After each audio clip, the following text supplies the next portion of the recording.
మనకిన్ bio అనే సంస్థకు 340 కోట్ల పెట్టుబడి ఈ శైవా గ్రూప్ అండ్ టరానిస్ క్యాపిటల్ యుఏఈ వాళ్ళు మధ్యలో ఒప్పందం మన రాష్ట్ర ప్రభుత్వం చేపట్టడం, వాళ్ళు మధ్యలో ఉండి మధ్యవర్తిత్వం చేసి రాష్ట్ర సచివాలయంలో ఎంఓయూలు చేపట్టడం.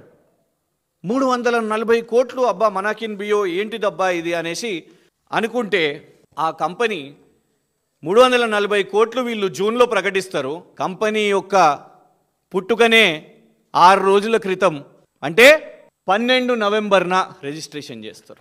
కంపెనీ పుట్టక ముందే కంపెనీ 340 కోట్ల పెట్టుబడి అంట తెలంగాణలో.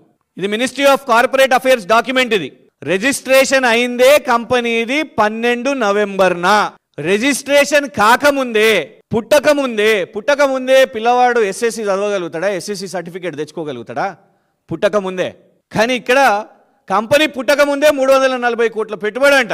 అబ్బా నిజంగా ఎంత పోనీ పుట్టిందేదో పుట్టింది, ఎంత వీళ్ళ క్వాలిఫికేషన్ ఏంది అని చూస్తే పేడప్ క్యాపిటల్ ₹1,00,000 కంపెనీ, ప్రకటన మాత్రం 340 కోట్లు. బోగస్ కంపెనీలు. కంపెనీ యొక్క డైరెక్టర్స్ అనసూయ యతిరాజం, ఏలూరుకు చెందిన యతిరాజం మధుశేషు, ఇవ్వండి వీళ్ళ డైరెక్టర్లు.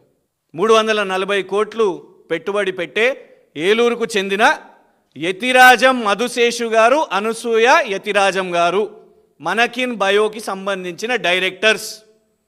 జూన్లో 340 కోట్లు ప్రకటించింది మన రాష్ట్ర ప్రభుత్వం. కానీ కంపెనీ పుట్టింది 12 నవంబర్ 2025న. అంటే కేవలం కరెక్ట్గా ఇవాళటి నుంచి చూసుకుంటే వెనక్కి పోతే వారం రోజుల ముందు. ఎవరిని మోసం చేస్తున్నారు?